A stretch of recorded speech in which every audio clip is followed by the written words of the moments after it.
liyuzhirahu 'alad dini kulli wa kafa billahi syahida.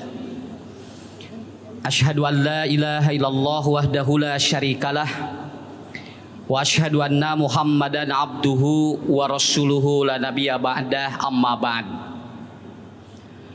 A'udzu billahi minasyaitonir rajim. Wa idza sa'alaka ibadi anni fa inni qaribun ujibu da'watad da'i idza da'ani falyastajibuli wal yu'minu bi la'allahum yarsyudun. Bapak Ibu yang saya hormati dan dimuliakan Allah, panitia PW Persistri Jakarta, alhamdulillah pada siang ini saya dapat berjumpa, bersilaturahmi dengan semua jamaah yang kurang lebih ada 400 jamaah yang hadir.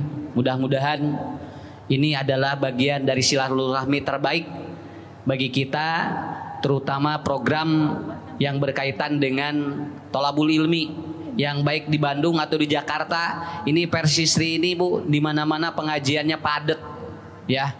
Satu hari ada yang 3, 4 sampai ada yang 5 acara satu hari. Itu Persistri. Sakapeng salakina tara papangih di imah. Kenapa? Sabab ngararaji wae. Pagi udah ngaji ya, siang udah ngaji, sore ngaji, malam ngaji. Nanti ketemu jam 10 malam. Ya, begitu ditanya, "Mah dari mana?" "Ngaji," katanya. "Kok ngaji setiap hari padat?" "Iya Pak, jadwal Persistri padat banget," katanya. Inilah Bu yang apresiasi. Sampai di Bandung sama Bu, di Tasik, di Garut semua, termasuk mungkin di Jakarta. Saking padatnya acara ibu-ibu ini, sampai waktu pun parebut. Itu sampai parebut ya. Jadi mudah-mudahan Bu ya, semakin ibu banyak menuntut ilmu, akan semakin soleh dan solehah, dan semakin bapak-bapak ibu mudah ke surga. Itu aja. Kenapa? Coba ibu bapak, doa menuntut ilmu apa yang hafal? Robi zidni ilman warzukni. Nah itu pendek doanya. Nanti jangan bismika Allahumma ahya wamut. Nanti kalau doa itu nanti beda. Coba Bu, Robbi zidni ilman warzukni fahman. Ya Allah, tambahkan kepada kami amal atau ilmu, warzukni fahman, dan jadikan kepahaman terhadap ilmu itu adalah rizki. Jadi ibu bapak belajar 100 ilmu, kalau belum paham itu belum jadi rizki. Itu kata Rasulullah. Makanya saya tanya, kalau lagi berdoa minta rizki, nudina otak naon? Bu, yang terpikir di otak apa kalau lagi berdoa? Allahumma rzuqni duit. Allahumma rzuqni di dia teh murak duit we Bu.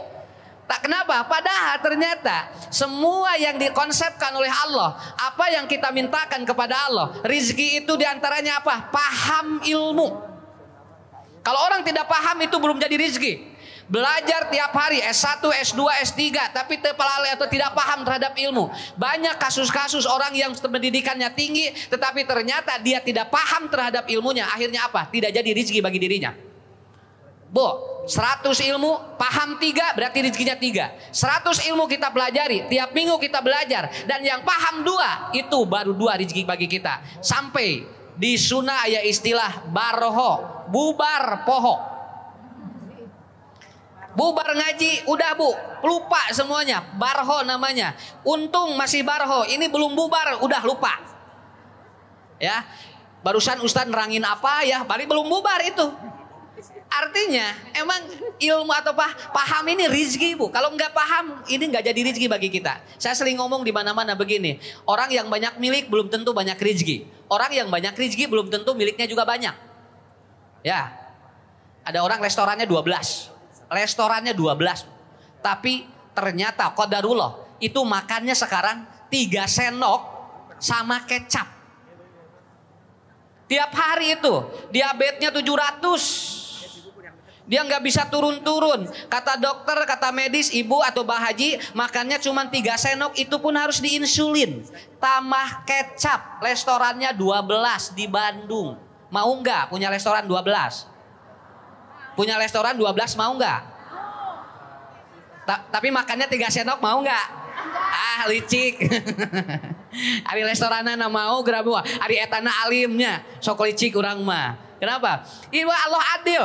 Ini Allah adil ya. Dia kasih restoran 12 tapi ternyata tiap mau makan diinsulit. Tiap makan disuntik dia. Ternyata luar biasa. Ada orang yang tidak punya restoran, makan apapun masuk ke perutnya. Ya. Makan apapun masuk ke perutnya. Berarti rizki itu beda dengan milik. Di Tasik ada seorang pengusaha, mobilnya 13 bu. Mobilnya 13 merek apapun ada. Tapi setiap duduk duduk di jok mobil dia gatal. Pokoknya tiap duduk di jok gatal bu. Makanya mobilnya gak pernah didiukin, gak pernah didudukin itu. Kenapa? Karena tiap duduk gatal, tiap duduk gatal. Coba ada orang yang tidak punya mobil, gonta-ganti tiap hari. Ayla, Agia, Avanza, Xenia. Wah itu hebat, ibu mobilnya banyak. Ya nge-grab tuh ya. Jadi artinya rizki dengan milik beda. Jadi makanya belajar harus jadi Nah, ibu-ibu, bapak-bapak, hari ini kita akan mempelajari sebuah ayat Al-Quran, surat Al-Baqarah ayat 186. Yang nanti ibu, bapak bisa dibuka lagi surat Qaf ayat 16. Redaksinya begini. Wa idza sa'alaka ibadi anni fa inni qaribun. Kita ngambil dari kalimat qaribun. Ya. Orang kenal dengan orang yang dia itu dekat berbeda. Oh saya kenal loh sama ustadz ini. Tapi dekat gak dengan ustadz itu? Pahamkan dulu bu ya. Ini hebatnya kalimat dalam Al-Quran tentang doa. Orang yang kenal belum tentu dekat. Kira-kira kalau orang dekat kenal gak? Ya? Kenal. Saya kenal ustadz ini, saya kenal kiai ini, saya kenal kiai ini. Tapi ibu belum tentu dekat. Sekarang banyak orang yang berdoa kepada Allah merasa kenal dengan Allah tetapi tidak dekat dengan Allah. Itu kata kuncinya. Makanya di Quran wa idza sa'alaka ibadi fa inni qaribun. Awas bu, bahasanya qarib, karib. Artinya Anda bukan sekedar mengenal Allah, tapi Anda harus dia itu dekat dengan Allah. Kalau dekat pasti apa? Pasti dia akan komunikasinya bagus. Kalau kenal belum tentu. Ibu kenal di FB, ibu kenal di IG, tapi belum tentu dapat berkomunikasi. Tapi kalau sudah dekat pasti minimal apapun yang kita sampaikan didengar oleh orang itu. Paham maksud saya? Paham bu ya? Selama ini banyak orang yang berdoa kepada Allah tapi mengenal Allah, tidak dekat dengan Allah. Apa qaribun? Lihat surat Qaf ayat 16. Walaqad khalaqnal insana wa na'lamu ma tuwaswisu bihi nafsuhu. Itu yang disebut dengan atau qarib. Allah menciptakan manusia dan Allah Maha tahu apa yang Anda dalam bahasa Indonesianya digerenteskeun dina hate. Bahasa Indonesianya apa ya? Iya, manuwaswisu fihi nafsuhu itu kalau dalam Sunda enak ngagerentes dina hate. Kalau di Indonesia apa? Apa ya? Duh. Iya, jadi apa? Ya itu aja lah ya. Pokoknya bahasa Indonesia ya. Ngagelendeng bu, ngagerentes dina hate gitu. Di hatenya apa? Ada sesuatu yang dia ucapkan dalam hatinya itu kan. Nah itu yang disebut qarib. Wa nahnu aqrabu ilaihi min hablil warid. Dan Allah ternyata lebih dekat dari hambanya daripada dua urat leher. Nah ini kita akan belajar dua urat leher yang ada pada manusia. Ini bu, dan Allah lebih dekat dari urat leher manusia. Kira-kira leher di mana? Nah, di sini. Di sini ada leher kita. Di sini ada dua urat. Yang pertama krutea, yang kedua sirokis. Dua urat ini hebat. Setiap hari dia berwarna tergantung apa yang ibu obrolkan. Ini bu, dua urat ini 24 jam.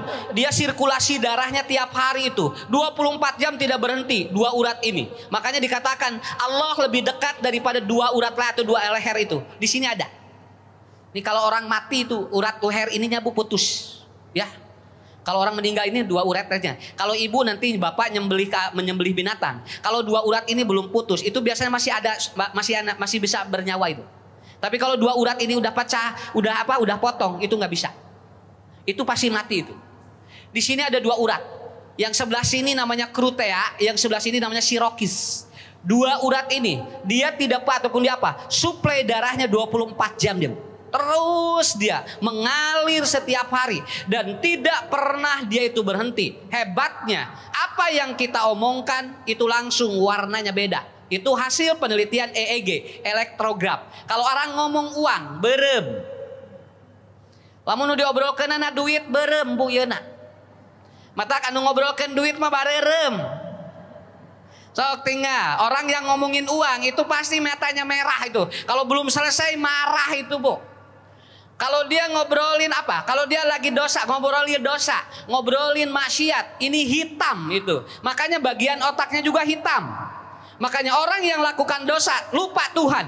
Orang yang melakukan maksiat lupa Allah. Orang yang sedang melakukan dosa tidak akan ingat kepada Allah. Kenapa? Karena 2 urat ini dia itu ngadak-ngadak. Dibuat langsung warnanya juga hitam.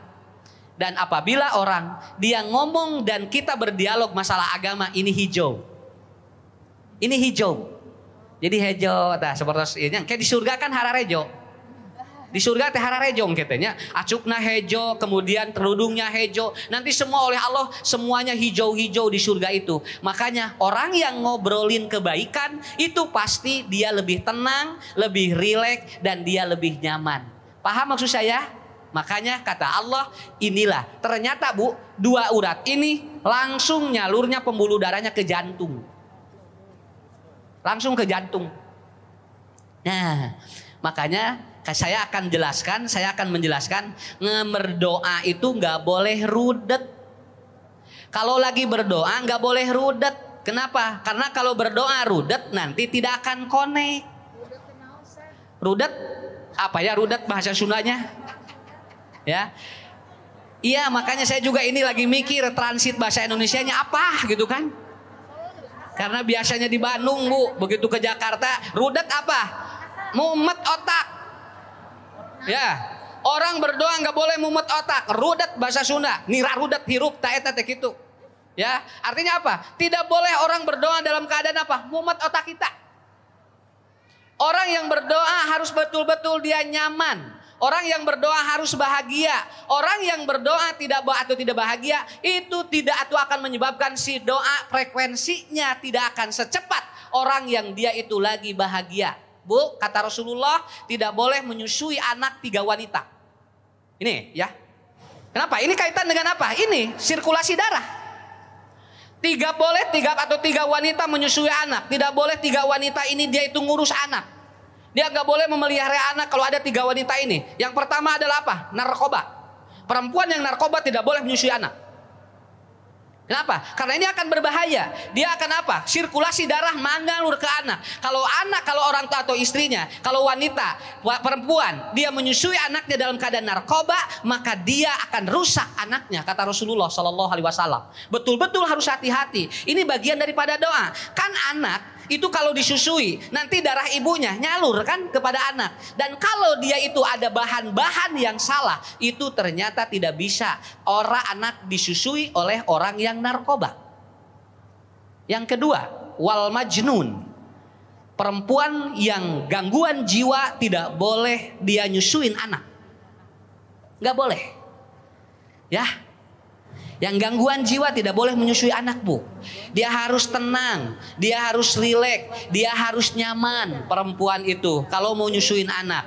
Makanya ibu ketika menyusui anak lalu gangguan jiwa, si anaknya akan berbeda. Ya, bu sekarang pak dari 5 orang 1 gangguan jiwa. Itu menurut para ahli. Jadi kalau berkumpul 5 orang 1 gangguan jiwa. Kalau ada 10 orang 2 gangguan jiwa. Kalau ada 15 orang 3 gangguan jiwa. Ini sekarang bu di Indonesia. Di sini ada 400 ya? Kurang lebih. Ya, ada 400. Nah, diambil dari 5, 1 berarti ada berapa orang? Kurang lebih 80 orang yang gangguan jiwanya.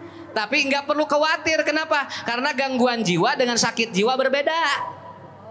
Kalau gangguan jiwa yang paling ringan itu cirinya begini. Ibu kalau mau belanja ke warung, mau belanja buat masak, ngomong begini, ah bingung hari ini masak apa, itu gangguan jiwa. Ya, itu gangguan jiwa awal itu. Berarti kebayang nggak Bu di warung ya, ngumpul ibu-ibu ya semua, 1, 2, 3, ibu-ibu semuanya bararingung, teteh gangguan jiwa teteh. Termasuk tanya yang punya warungnya. Tanya yang punya warungnya, bingung nggak belanja ke pasar? Kalau yang punya warungnya juga bingung belanja ke pasar, berarti sama dengan tukang warung gangguan jiwa.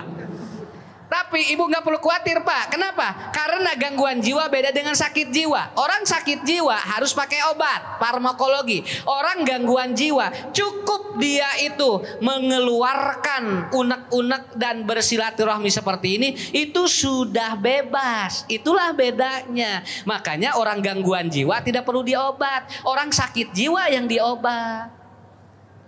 Kak, paham Bu ya? Istri yang gangguan jiwa, kata Nabi, orang yang sakit jiwa tidak boleh menyusui anak. Tidak boleh dia itu apa? Memelihara anak, kata Rasulullah. Karena anaknya nanti akan terjadi gangguan psikologi. Makanya ketika menyusui harus apa? Harus bahagia. Nuju nyusuan teh udah bahagia. Nggak boleh ibu nyentakan budak. Nanti anak lagi disusui kemudian dibentak oleh kita. Ibu harus betul-betul enak. Coba Bu, sama bapak kalau ibu nyusui 3 juta satu hari, kira-kira enak nggak? Enak. Wah, bayinya juga enak ya digini. Kenapa? 3 juta satu hari. Kalau sekali 100 atau 10.000 sampai isya, bisa nggak? Ah itu Bu. Jadi artinya ibu harus bahagia ketika menyusui anak, kata Rasulullah. Yang ketiga kata Nabi, tidak boleh orang menyusui anak apabila perempuan yang dia itu perilakunya kasar. Nah ini catat oleh semuanya. Nyambung kepada yang tadi. Kenapa? Karena ternyata berdoa itu harus betul-betul, 1, bersih dari yang haram. Yang kedua, betul-betul harus tenang. Dan yang ketiga, berdoa tidak boleh dia itu kasar terhadap Allah. Maka nanti konsep berdoa dalam hidup kita akan sesuai dengan apa yang diinginkan oleh Allah. Wa nahnu aqrabu ilaihi min hablil warid. 1 itu. Kemudian yang kedua. Ya, yang kedua. Ada sahabat Nabi datang kepada Rasulullah. Ya Rasulullah, istri saya katanya ataupun istri saya luar biasa mengganggu kehidupan saya. Ekonomi saya tidak bagus. Anak-anak saya tidak soleh. Saya setiap hari berdoa ya Rasulullah. Tapi ternyata tidak beres-beres masalah saya. Bu, ternyata Pak, orang yang banyak masalah zaman Nabi juga ada. Ya. Ibu bapak jangan nyangka yang punya masalah zaman sekarang saja. Ini ada yang dia ngobrol ataupun ada yang curhat kepada Rasulullah. Suami saya atau istri saya begini-begini. Anak saya begini ya Rasulullah. Ekonomi saya terpuruk ya Rasulullah. Bagaimana solusinya kata Rasul ataupun kata sahabat ini. Dia minta solusi kepada Rasulullah. Kemudian Rasul mengatakan, kata Rasulullah, engkau semua manusia itu pada prinsipnya punya masalah. Tetapi apabila tidak paham apa fungsi doa, ketika setiap hari berdoa, maka kalau tidak tahu fungsinya, maka Anda akan stop berdoa kepada Allah. Maka ibu, sahabat ini begitu dia minta kepada Nabi, kenapa saya tidak beres-beres masalahnya? Suami saya begini, istri saya begini, ekonomi saya begini, anak-anak saya tidak soleh katanya. Bagaimana? Kemudian Rasul mengatakan ada 3 fungsi doa yang harus dipahami oleh kita. Kayaknya ini sahabat belum tahu fungsinya Bu. Makanya dia nanya kepada Nabi. Naon, ngadoa setiap hari tapi ternyata masalahnya tidak beres-beres. Berdoa setiap waktu tapi ternyata masalahnya tidak beres-beres. Kemarin saya ngisi Bu, ada ibu-ibu ngacung. Ustadz, anak saya 20 tahun. Sudah menikah katanya. Dia sudah berumah tangga. Tapi disuruh sholat dia melawan saya. Disuruh ngaji melawan saya. Sampai dia kalau ada Bu pelajaran agama, dia selalu membenci. Apa yang harus saya lakukan? Saya jawab begini, Bu, dalam hadis ada keterangan Pak, barang siapa yang punya anak yang belum soleh, kemudian dia bersabar dan terus mendidik ataupun mendidiknya, maka mengkifarati dosanya sampai Allah membersihkan dosa ibu itu. Paham Bu ya? Dan ternyata anak baru tahu jasa orang tua itu usianya 40 tahun. Rabbi auzi'ni an ashkura ni'matakal lati an'amta alayya wa ala walidayya wa an amala sholihan tardohu. Doa itu keluar setelah anak usia 40 tahun. Jadi kalau ada anak yang belum beres-beres, kalem we bu, dagoan we sampai 40 tahun. Tunggu aja. Kenapa? Ini Allah kasih sayang sama kita. Kata Rasul kan, semakin ibu berusaha untuk mensolehkan anak dan bersabar, dan anak belum soleh, nanti akan mengkiparati dosa kita. Beres kan bu ya? Kenapa? Karena ada anak yang soleh setelah siapa? Orang tuanya meninggal. Bapak natos teu aya, ibu natos teu aya, orang tuanya sudah tidak ada, kemudian anaknya soleh. Lagi ada nih rudet teh budak. Ya. Anak lagi ada orang tuanya, dia sul atau susah banget. Begitu meninggal orang tuanya, begitu meninggal ibunya, begitu meninggal ayahnya, ternyata dia jadi soleh. Kenapa? Rabbi auzi'ni an ashkura ni'matakal lati an'amta alayya wa ala walidayya wa an amal sholihan tardoku wa aslih li fi dzurriyyati. Nanti akan ada suatu saat anak kita akan soleh dalam waktu yang sudah ditentukan oleh Allah. Paham ya? Itulah kunci yang pertama. Kenapa? Ada 3 fungsi doa, kata Rasulullah. Pertama, doa yang pertama adalah bukan untuk memaksa Allah, meminta apa yang kita inginkan. Itu harus dicatat. Ya, ibu, bapak jangan paksa Allah untuk memberikan apa yang kita minta.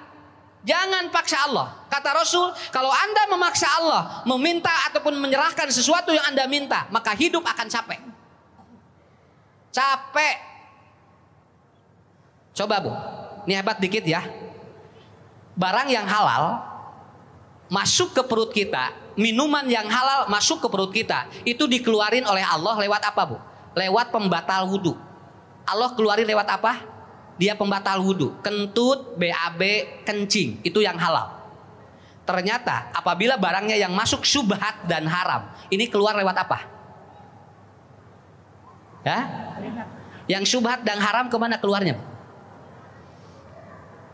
Gak dikeluarin sama Allah. Gak dikeluarin sama Allah. Yang halal itu keluar lewat pembatal wudhu. Dia akan keluar lewat apa? BAB, lewat kencing, lewat apa? Lewat gatuk, lewat kentut. Tapi kalau yang syubhat dan haram kemana? Ternyata Allah sumbatkan di syaraf-syaraf kita. Yang syubhat dan yang haram oleh Allah sumbatkan di saraf-saraf kita. Begitu tersumbat muncullah penyakit ini, penyakit ini, penyakit ini. Maka kata Rasulullah bahwa sakit mengkiparati dosa seseorang. Nah itu, jadi artinya jangan khawatir. Kalau sekedar sakit lutut nggak apa-apa. Ya, sakit pinggang nggak apa-apa, nyeri apa sakit kepala nggak apa-apa. Itu apa? Karena kita tidak tahu yang masuk ke perut kita apakah semua halal nggak tahu. Allah masih sayang ke kita, dikeluarkan lewat itu bu. Kata Rasulullah, dikeluarkan lewat apa?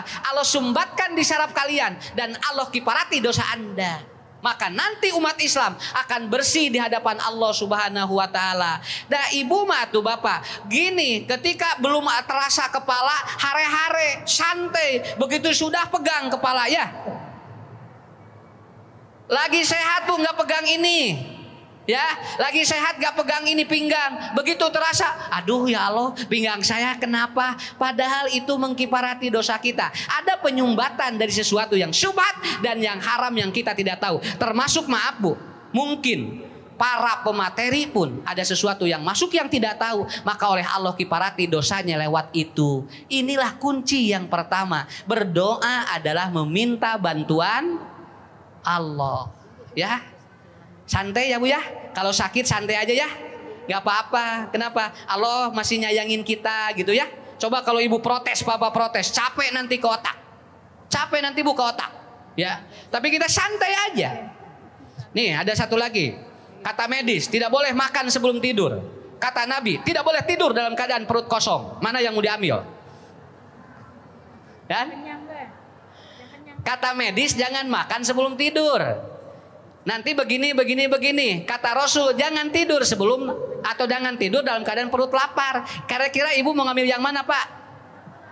Ya, Ya yang kedua, ya. Coba Ibu, kenapa? Kalau orang makan sebelum tidur akan begini. Nabi menerangkan kalau tidur dalam keadaan perut kosong, maka dia akan kelihatan lebih tua dari usianya. Tuh. Eta sahur Nabi. Makanya Ibu kebayang nggak kalau tidur perut kosong? Wah, tidak akan konsentrasi nanti. Kenapa? Berdoa, ini tegak konsentrasi. Kalau Ibu lagi atau mau tidur, lalu kemudian makan dan perut kosong, nih pikiran keganggu, Bu. Keganggu. Dengar suara mie tek-tek langsung ke sini. Ya, dengar suara ini langsung masuk ke otak, nggak bisa konsen. Makanya Nabi mengatakan, orang yang tidur dalam keadaan lapar, maka usianya akan lebih tua daripada usianya dirinya. Itu, usia 27 kelihatan 72. Ya.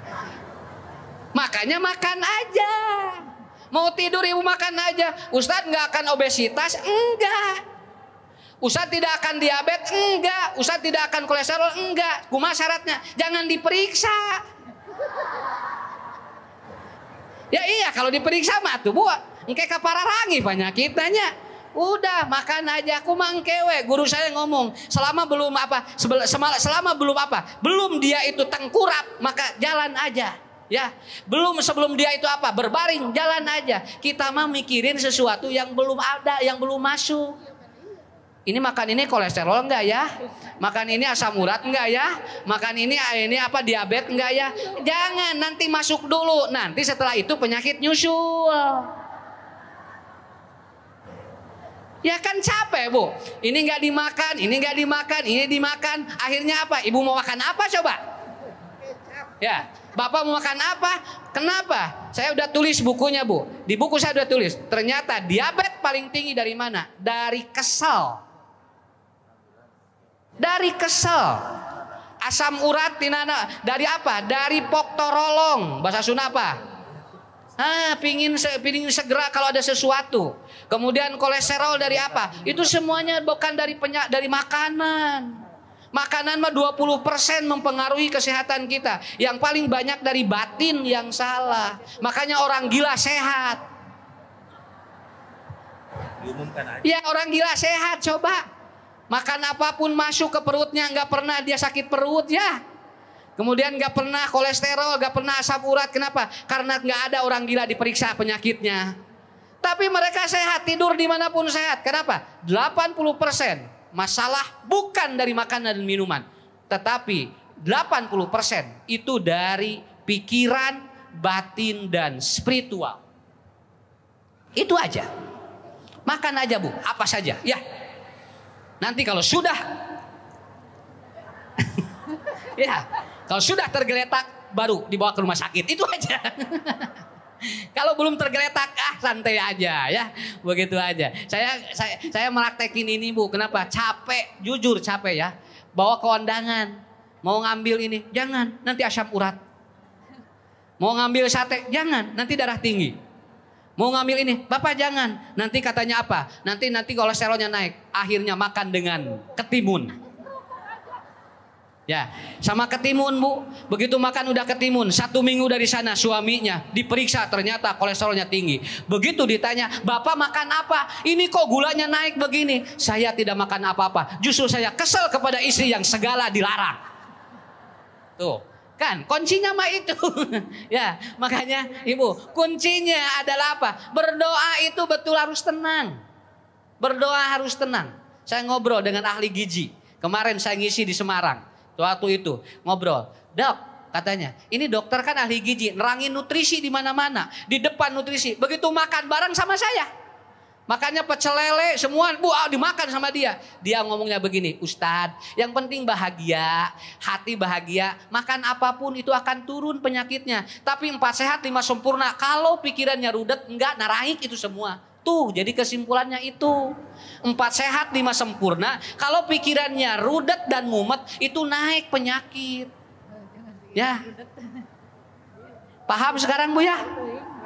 Nah, di Jakarta mah santai aja ya. Supaya apa? Supaya Ibu sehat, pulang dari sini bahagia, begitu ya? Nah, begitu. Jadi pulang pengajian jangan rudet. Ustadz di pelong we kieu maralencong ka ustadz tanah regang. Jangan, Bu. Ke ustadz biasa saja ya. Jadi ustadznya juga tidak tegang. Nah, pertama, doa berfungsi untuk meminta bantuan Allah. Ada orang yang dia itu punya, ataupun ada orang yang sudah berumah tangga. Ini ilustrasinya. Kemudian si anak ini ngomong, "Pak, aku mau pisah rumah. Ada rumah yang mau dibeli," katanya.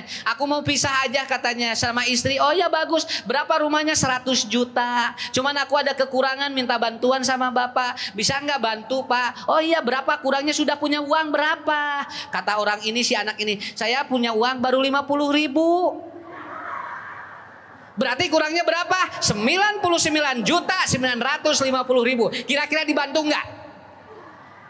Itu.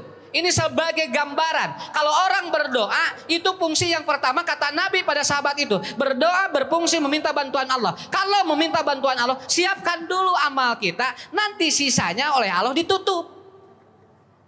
Paham nggak Bu maksudnya? Insya Allah. Apapun yang kita hadapi itu beres kalau kita sudah nyiapin bekal yang ini. Coba kalau dibalik Bu, anak ini minta bantuan sama orang tuanya. Ditanya udah punya berapa uang untuk beli rumah 100 juta. Saya sudah terkumpul 99 juta 950 ribu. Kira-kira dikasih nggak? Tah gitu nggak doa mah.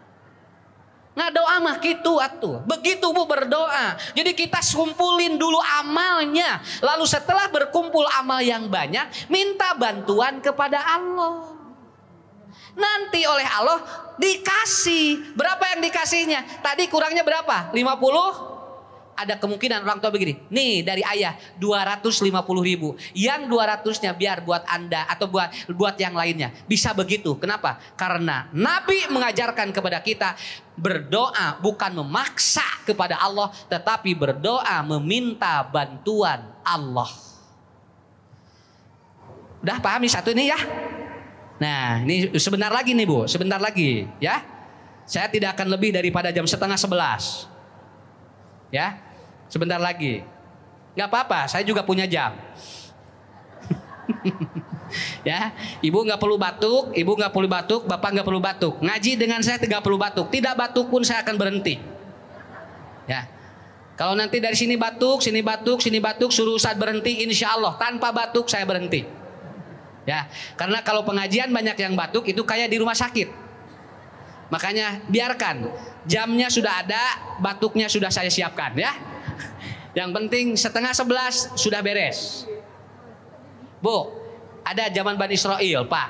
Orang yang dia itu kehujanan, lalu masuk guha. Ini coba teori yang pertama. Dalam hadis riwayat Imam Bukhari.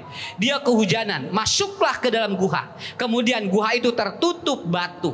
Yang tidak mungkin logika manusia. Batu bisa diseret. Ini namanya no logic. Tidak logis. Bisa diseret oleh manusia.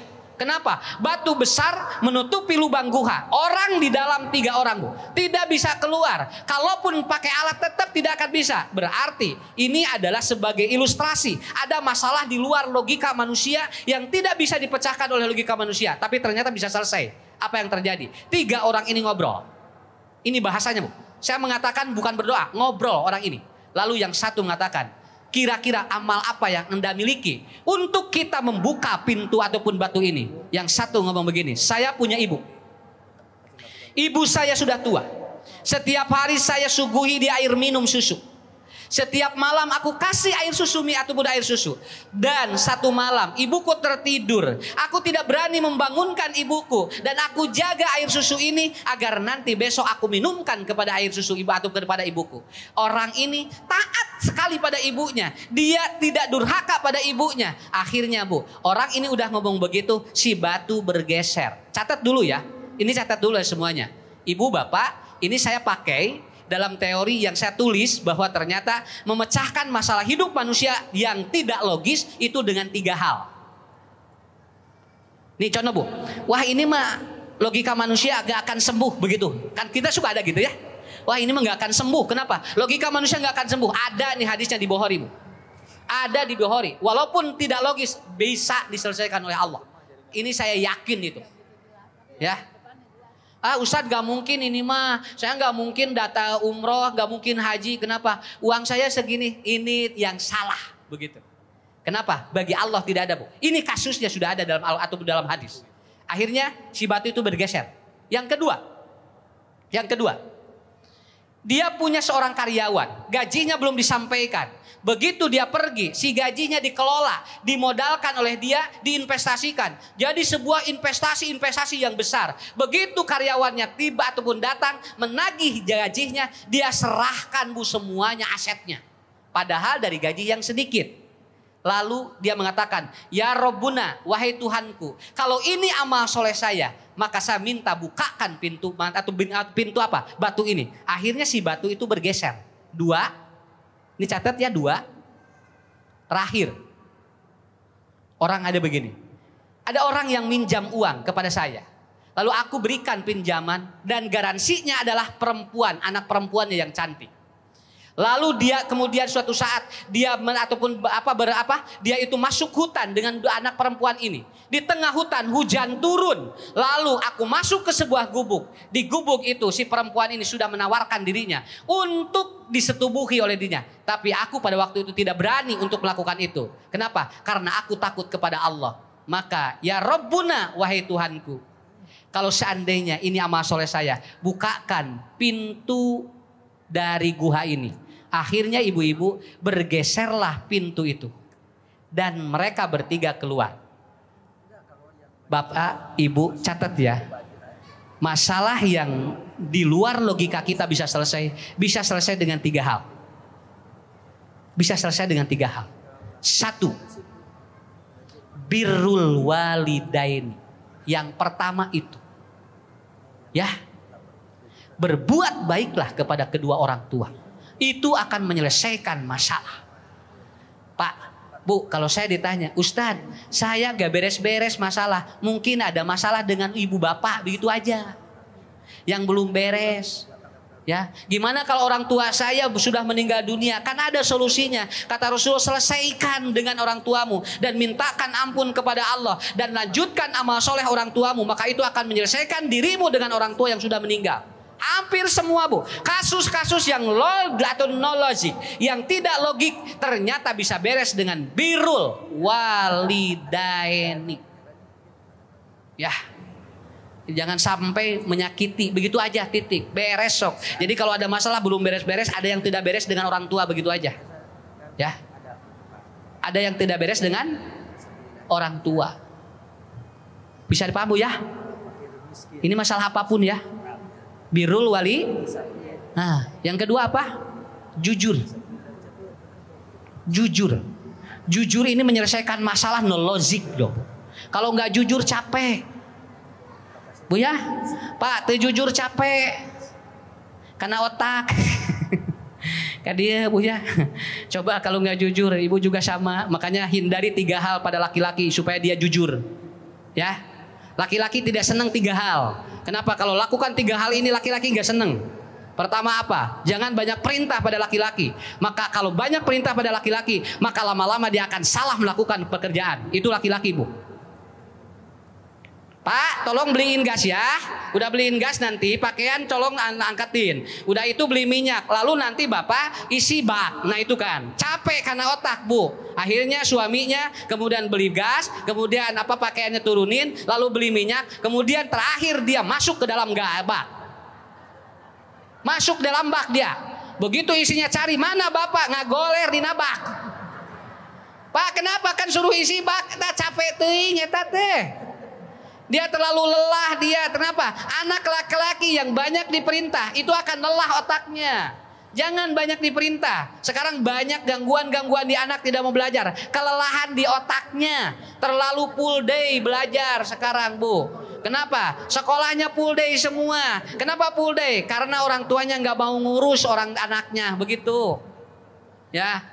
Bapaknya full day, ibunya full day, anaknya full day. Di imah parul day kabehanana. Coba akhirnya rumahnya kosong, Bu. Beli rumah 4 kosong semuanya, semua full day itu. Dan ternyata ada kasus anak pecah pembuluh darah karena kelebihan les. Kelebihan les, otaknya nggak kuat dia. Anak laki-laki jangan banyak diperintah, suami jangan banyak diperintah, capek otaknya. Ya. 2, Laki-laki hindari nasihat. Gak boleh banyak nasehatin laki-laki. Ini banyak dokter ngomong begini. Saya di Quran udah dari dulu itu. Kenapa? Laki-laki banyak dinasehati akan menurun pendengarannya. Semakin ibu banyak nasihat laki-laki semakin gak terdengar itu ya. Gak akan terdengar. Makanya ngaji kenapa banyak perempuan? Coba ngaji kenapa banyak perempuan? Karena laki-laki gak seneng dinasehatin. Ya. Makanya ibu kalau Jumatan lihat itu pada hampir semuanya tidur itu. Ya.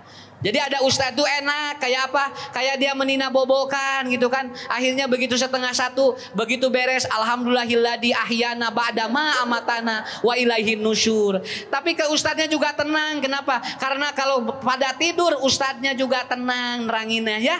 Nah begitu. Laki-laki banyak dinasehati dia banyak melanggar itu Bu. Semakin menurun pendengarannya. Itu laki-laki. Yang ketiga, laki-laki tidak senang diinterogasi. Kalau diinterogasi dia berdusta. 70% laki-laki berdusta. 30% laki-laki jujur. Itu aja catat. Ya. 70% laki-laki dusta. 30% jujur. Nggak apa-apa. Diterangin aja. Dan saya juga laki-laki. Tapi kalau ibu interogasi nanti muncul dustanya Bu. Laki-laki yang diinterogasi nanti muncul dustanya. Anak ketika diinterogasi muncul dustanya. Anak laki-laki banyak dinasehati, banyak diperintah, banyak diinterogasi, muncul dosanya. Dek, udah sholat belum? Udah mah. Bohong ya? Belum ya? Udah demi Allah. Bohong belum? Udah demi Allah. Atau nggak kelihatan basah? Kan sholatnya di masjid, nggak di kolam. Tuh. Suami telat. Kemana dulu ya? Belok dulu ya? Enggak mah demi Allah macet. Belok ya? Enggak demi Allah macet. Belok dah. Masa Bu ada jalan nggak belok-belok? Nah inilah persoalannya. Jadi berdoa. Yang kedua adalah apa Bu? Jujur. Jujur itu enak. Beres sakit itu. Sok. Jujur di mana? Enak itu. Ya. Ustadz kawin ribut di urang mah. Ribut sama jamaah. Ustadz kawin ribut. Ustadz kemarin cerai ribut. Ustadz jadi segala nggak boleh. Akhirnya ustadznya TBC. Ya kawin diomongin. Ya Bu ya ribut. Cerai diomongin. Akhirnya ustadznya TBC. Nggak galoler ustadznya. Udah selesai jadi ustadz. Pada ngomongin terus. Atau biarin atuh Bu. Yang kawin biarin atuh ya. Yang cerai biarin. Kenapa? Yang penting nggak mengganggu kita. Ya. Tapi dah atuh kumah yang ngomong wae dinya. Nah inilah persoalannya. Biarin aja Bu ya. Kasihan. Ya, kasihan di kita mah gitu. Akhirnya apa? Tekaop ainu beda jo langsung. Nah inilah. Jadi ibu, bapak, kalau hidup kita yang kedua jujur, insya Allah. Yang ketiga apa? Yang ketiga, jaga kehormatan. Ini Bu yang sering kali membuat orang tidak sukses. Kehormatannya tidak dijaga. Tidak diberikan kepada istri-istrinya yang sah. Dan dia biasanya akan terjadi sesuatu yang luar biasa.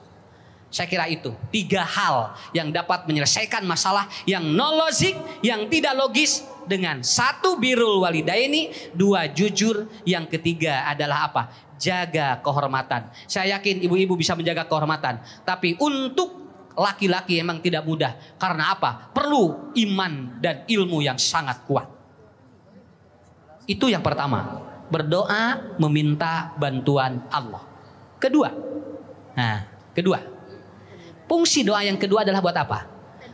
Berdoa berfungsi untuk menyelaraskan keinginan kita dengan keinginan Allah. Awas Bu, Pak. Menyelaraskan. Artinya kalau Allah belum selaras dengan keinginan kita, tidak akan dikasih. Tidak akan diberikan. Tapi kalau sudah selaras, itu akan diberikan oleh Allah pada waktunya. Yang penting kita sabar aja. Terus aja kita berdoa pada Allah. Kalau belum selaras keinginan kita dengan Allah, maka tidak akan Bu. Tidak akan sampai itu. Bukan tidak akan didengar oleh Allah, tetapi Allah belum menyesuaikan dengan apa yang sudah diberikan kepada kita. Seorang ibu datang, dia ngadu kepada saya, Ustadz, saya 3 tahun tidak melayani suami saya.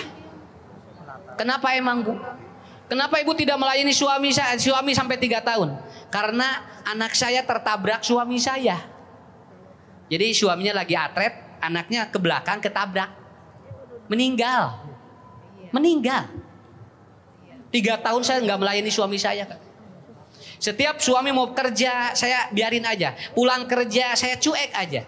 3 tahun saya begini aja sampai suaminya, Ustadz, kumaha kenapa saya capek katanya. Kenapa? Karena dicirai. Enggak, istri saya gitu. Terus istrinya dia nganggap bahwa anaknya mati ditabrak suaminya. 3 tahun, bayangkan. Anaknya merasa ditabrak oleh suaminya. Siapa yang nggak mau atau anak ditabrak? Siapa yang mau nabrak anak? Anaknya begitu suaminya dari garasi, si anak ke belakang. Kirain suaminya si anak ke depan, ketabrak, jebret, meninggal di depan istrinya. Nangis terus.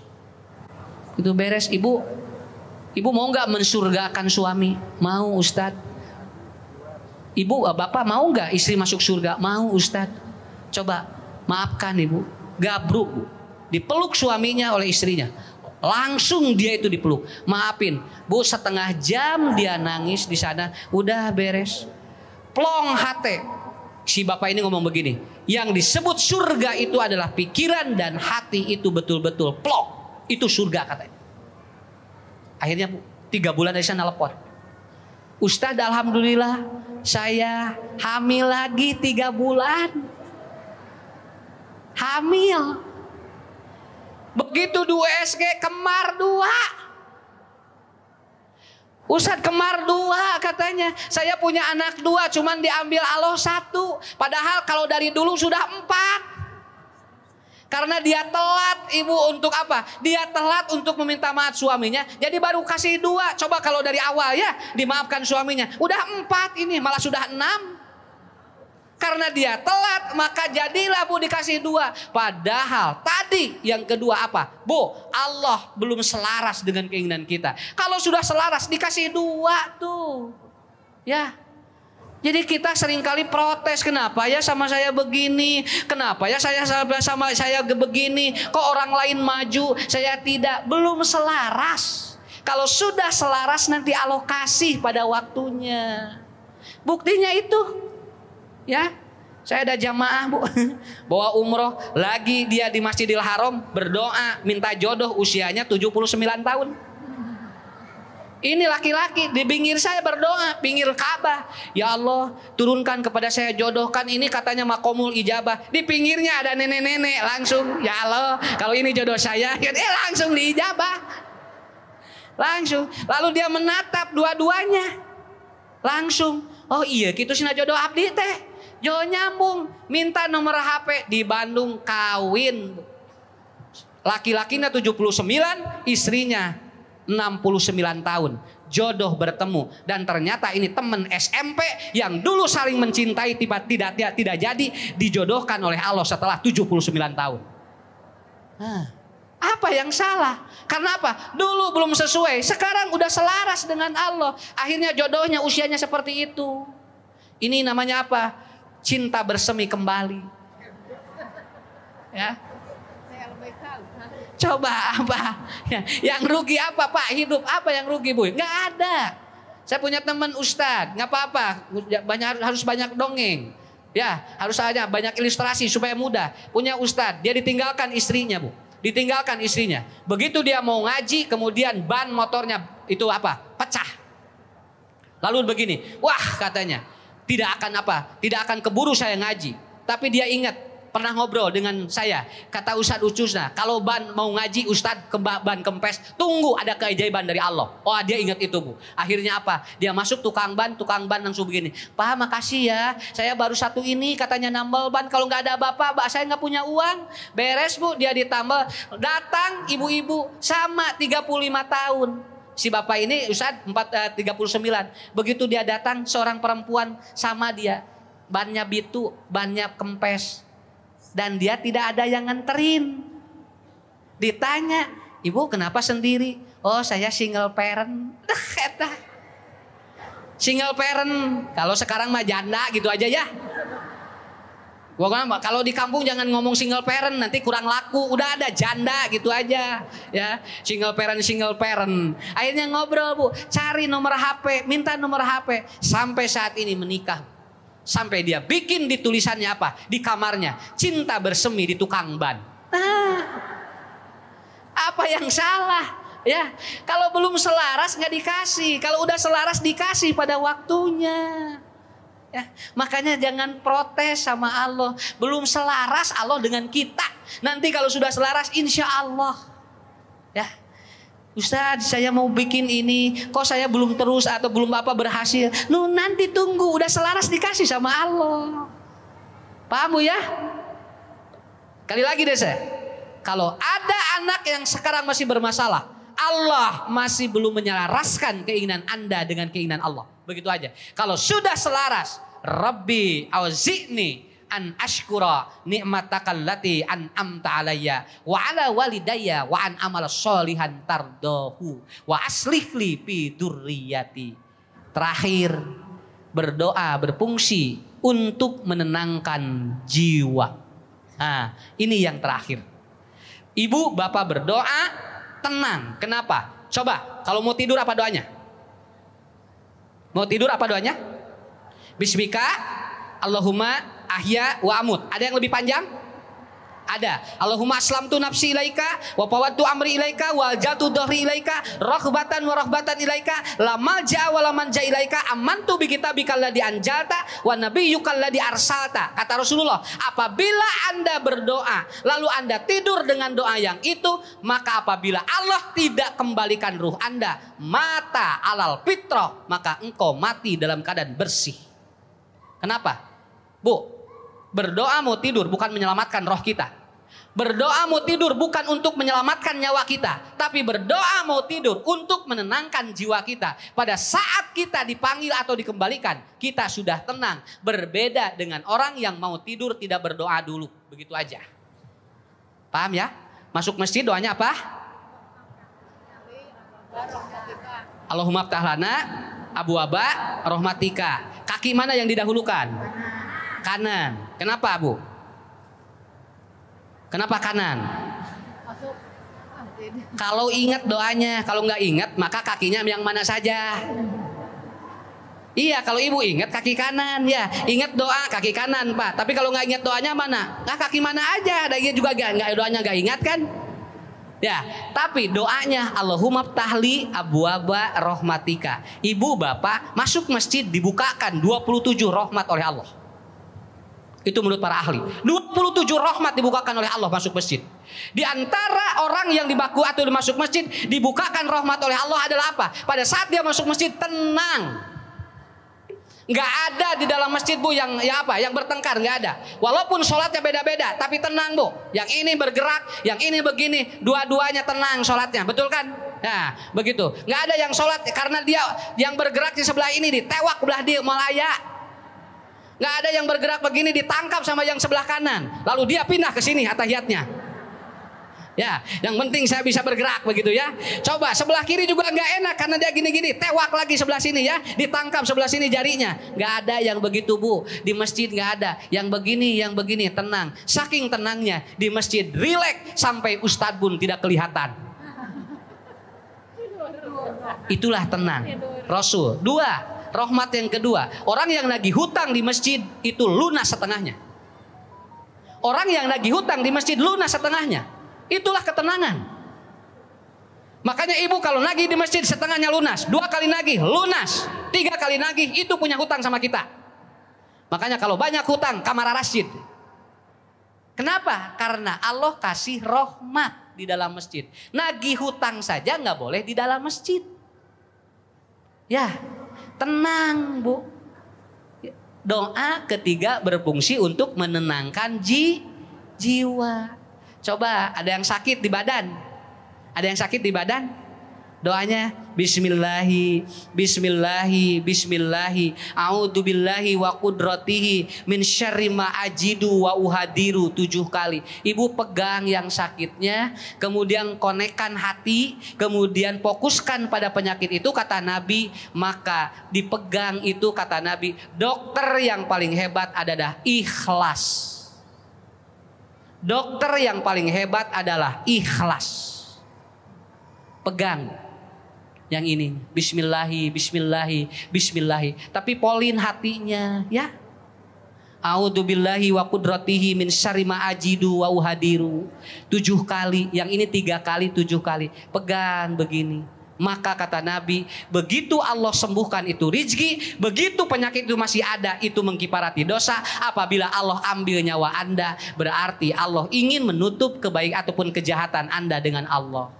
Nah itulah Bu, jadi tidak ada yang rugi di dalam kehidupan kita. Untuk itu Ibu, Bapak, jangan paksa Allah meminta apa yang kita mau ya. Tapi kita minta bantuan Allah, kita selaraskan keinginan kita dengan keinginan Allah. Dan yang ketiga adalah berdoa menenangkan jiwa. Nanti bukunya bisa dibaca, buku saya ada di belakang. Baca aja buku ya, tidak perlu dibeli, cukup dibaca aja. Nanti di sana sudah dijelaskan ada nutrisi berdoa, ada bagaimana orang yang seringkali apa bedanya diijabah dengan dikobul, itu sudah saya terangkan Bu. Diijabah belum tentu dikobul. Orang yang dikobul pasti diijabah, tapi orang yang diijabah belum tentu doanya dikobul. Nah, Ibu terakhir dari saya ya, sebelum ada pertanyaan, karena tadi panitia katanya boleh dibuka pertanyaan 2 atau 3 orang. Terakhir dari saya, ini sebagai rasa bahwa ternyata kunci dari kehidupan kita cuman ada di 3 hal. 1, betulkan pikiran kita. 2, betulkan hati kita. Yang ketiga, betulkan spiritual kita. Maka oleh Allah akan dibetulkan semua kehidupan kita. Paham Bu ya? Sholatnya betulin Bu. Takbirnya dibetulin ya. Kita jamiah ini sholatnya saja dibetulin. Nah orang mungkin Bu di luar sholatnya silahkan gimana saja, tapi nggak bisa. Kenapa? Karena pembetulan dari sholat itu pun akan berefek kemana-mana. Jadi itu kuncinya, betulkan pikiran, betulkan hati, betulkan ruhiyah kita. Insya Allah Allah kasih sehat walaupun ada penyakit. Dengarkan ya. Allah kasih sehat walaupun ada penyakit. Buat apa tidak ada penyakit kalau sakit? Begitu aja ya. Oke, rada ngaharulang ya. Betulkan pikiran kita, betulkan hati kita, betulkan ruhiyah kita, maka Allah akan kasih sehat walaupun punya penyakit. Kalau ibu tidak membetulkan pikiran, bapak tidak membetulkan hati, ibu tidak membetulkan ruhiyah, maka walaupun tidak punya penyakit, maka ibu tidak sehat. Begitu. Jadi sehat itu bukan tidak punya penyakit, walaupun punya penyakit tapi sehat. Tuh, begitu. Paham ya? Itulah kata para ahli tafsir menerangkan kepada kita. Enggak apa-apa ada penyakit, yang penting sehat. Ya.